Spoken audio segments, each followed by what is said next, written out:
इस वीडियो में हम देखेंगे वेक्टर एडिशन ऑफ फोर्सेस है ना, उस पर जो प्रॉब्लम होती है वो कैसे सॉल्व करते हैं। ठीक है, इसके लिए बेसिकली हमें पहले पैरेललोग्राम लॉ पता होना चाहिए, ट्रायंगल लॉ पता होना चाहिए। ठीक है, पैरेललोग्राम लॉ में क्या होता है, ये F1 F2 है, इनकी टेल्स आपस में कोइंसाइड कर रही है, तो एक पैरेललोग्राम बना रहे हैं।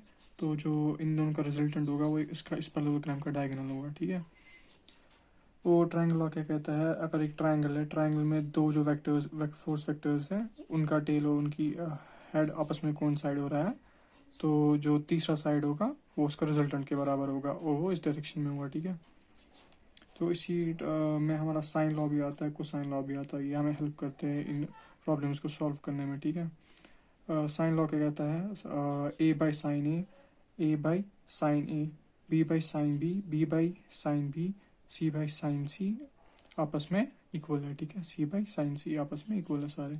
ठीक है, इनका रेशियो आपस में इक्वल है।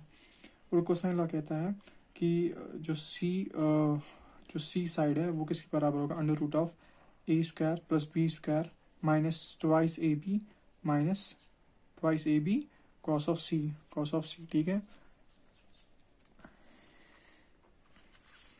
तो चलिए इस पर देखते हैं प्रॉब्लम्स क्या क्या है। The screw eye in figure is subjected to two forces F1 and F2. Determine the magnitude and direction of the resultant force. ठीक है, हमारे पास F1 एंड F2 है। ठीक है, इनका एंगल पता है हमारा 15 है, यहाँ से इसका 10 डिग्री है। ठीक है, तो हम यहाँ पे इनके आपस में टेल्स कोइंसाइड हो रहे, तो हम एक पैरेललोग्राम बना लेंगे डायरेक्टली। ठीक है, तो हमें पता है ये 15 है, ये 10 है, तो ये पूरा एंगल 90 डिग्री होगा। ठीक है, हम क्या करेंगे, हम 90 माइनस इतना एंगल करेंगे तो हमें ये वाला एंगल मिलेगा। ठीक है, दैट इज़ 90 माइनस 25, हमें ये वाला एंगल मिलेगा 65 डिग्री। ठीक है, फिर हम देखेंगे अगर ये 65 है तो ये भी 65 हो, क्योंकि पैरेललोग्राम बन रहा है, तो opposite angles are equal in a parallelogram. तो उसके बाद बचा हमारा ये वाला एंगल। ठीक है, तो हमें पता है जो summation of angles in a parallelogram होता है वो हमारा 360 डिग्री के बराबर होता है। ठीक है, तो हमें ये वाला एंगल हमारा कितना आएगा, वो आएगा हमारा 115 डिग्री। तो ये 115 डिग्री है, तो ये भी 115 डिग्री होगा। ठीक है, तो हमें ये वाला एंगल भी पता चल गया है। ठीक है, तो हम अब एफ आर निकालेंगे। ठीक है, हमें F1 पता है और हमें F2 पता है, तो ये अपोजिट साइड से तो आपस में इक्वल होगा, ये भी F2 ही होगा। ठीक है, तो F2 हमारा 150, F1 हमारा 100 है। तो हम कोसाइन लॉ का यूज़ करेंगे इस वाले ट्रायंगल में। ठीक है, कोसाइन लॉ का यूज़ करेंगे तो हमारा जो FR होगा वो किसके बराबर होगा, F1 under root of F1 square plus F2 square minus twice F1 F2 cos of angle O A B, जो FR के अपोजिट होगा वही वाला एंगल, वो वाला हमारा एंगल क्या है, 115 जो हमने अभी निकाला यहाँ पे। ठीक है, तो वहाँ से हमें FR निकलेगा। ठीक है, जब हमें FR निकल गया तो अब हमें इसकी डायरेक्शन पता करनी है। ठीक है, हमें ये वाला एंगल निकालना है। ठीक है, हमें F2 पता है, हमें FR पता है। ठीक है, FR के अपोजिट जो एंगल है वो भी पता है हमारा, तो हम साइन लॉ का यूज़ करके वहाँ से F2 बाई साइन थीटा हमारा ये वाला है equals to FR by sine OAB, जो हमारा 115 डिग्री है। ठीक है, वहाँ से हम थीटा निकालेंगे, थीटा हमारा 39.6 आएगा। तो अगर ये 39.6 है तो 15 प्लस अगर 39.6 करेंगे तो वो हमारा आएगा 54.6, जो कि इसकी डायरेक्शन होगी FR की। ठीक है, तो ये ऐसे करना है वाला क्वेश्चन सॉल्व। ठीक है, तो हम दूसरा क्वेश्चन देखते हैं।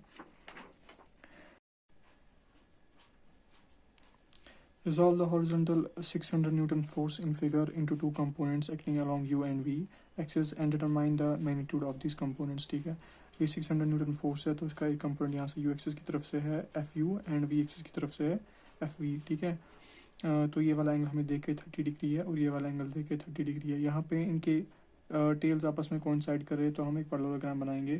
ठीक है, अगर ये एंगल 30 डिग्री है तो ये वाला एंगल भी 30 डिग्री हुआ। ठीक है, ये साइड हमारा FU है, ये 600 न्यूटन है, तो ये अपोजिट साइड्स है, तो ये वाला हमारा FV हो जाएगा। ठीक है, अगर ये 30 है तो ये भी 30 है, तो हमें पता है कि summation of angles in a triangle is 180 degree. ठीक है, तो हम वहाँ से हम ये वाला एंगल निकालेंगे जो हमें आएगा 120 डिग्री। ठीक है, फिर हम इसी ट्रायंगल में हम साइन लॉ का यूज़ करेंगे, that is 600 by sine 30 equals to FU by sine 120। तो वहाँ से हम FU की वैल्यू निकालेंगे जो हमें आएगी 1039 न्यूटन। ठीक है, फिर वहाँ इसी ट्रायंगल में से हम FV की वैल्यू निकालेंगे साइन लॉ का यूज़ करके। ठीक है, 600 by sine 30 equals to FV by sine 30। ठीक है, FV हमारा किसके बराबर होगा, वो होगा हमारा साइन 30 यहाँ पे कैंसिल हो जाएगा, तो आ जाएगा 600 न्यूटन। ठीक है, तो एक क्वेश्चन देखते हैं। Determine the magnitude of the component force F and the magnitude of the resultant force FR if FR is directed along the positive y axis, ठीक है। तो ये हमारा फोर्स गिवन है वहाँ से 200 Newton and F is given, it's making 200 Newton is making 30 degree with the x axis and F is making 45 degree with the y axis and FR is directed along y axis, ठीक है। तो यहाँ पे आप देखिए, यहाँ पे tales आपस में कोइंसाइड हो गए तो हम एक पैरेललोग्राम बनाएंगे, ठीक है। हमें ये वाला एंगल गिवन है, ये वाला एंगल गिवन है 30 डिग्री एंड 45 डिग्री। हमें पता है ये वाला एंगल 90 डिग्री है, तो अगर 90 माइनस 30 करेंगे तो हमें ये वाला एंगल मिलेगा 60 डिग्री, ठीक है। ये एक पैरेललोग्राम है ना, तो अगर ये 45 है तो ये वाला एंगल भी 45 होगा, ठीक है, क्योंकि ऑल्टरनेट एंगल्स है, ठीक है। अब अगर हम यहाँ पे एक इमेजिनरी लाइन बनाएंगे, ठीक है, तो जो एक्स एक्सिस के पैरेलल होगी, ठीक है। अगर ये 30 डिग्री है तो ये भी 30 डिग्री होगा क्योंकि ऑल्टरनेट एंगल्स है, ठीक है। और अगर आप देखेंगे इमेजिनरी लाइन है ना, तो ये इस एफ आर के साथ 90 डिग्री बनाएगा, ठीक है। तो ये एक राइट एंगल ट्राइंगल बनेगा। ये वाला 45 है, ये वाला 90 है। अगर हम समेशन ऑफ ट्राइंगल में देखेंगे तो वहाँ पे summation of angles in a triangle is 180 degree. तो वहाँ से हमें ये वाला एंगल कितना आएगा, 45 डिग्री आएगा, ठीक है। तो 30 + 45 क्या हो जाएगा, 75। तो हमारा ये वाला एंगल क्या बन जाएगा, 75।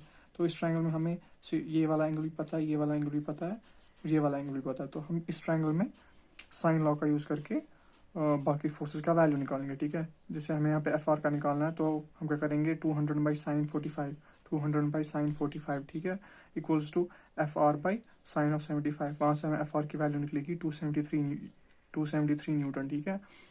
वैसे ही 200/sin45, 200/sin45 equals to F by sine of 60, ठीक है। तो वहाँ से एफ की हमें वैल्यू निकली, दैट विल बी 245 न्यूटन, ठीक है।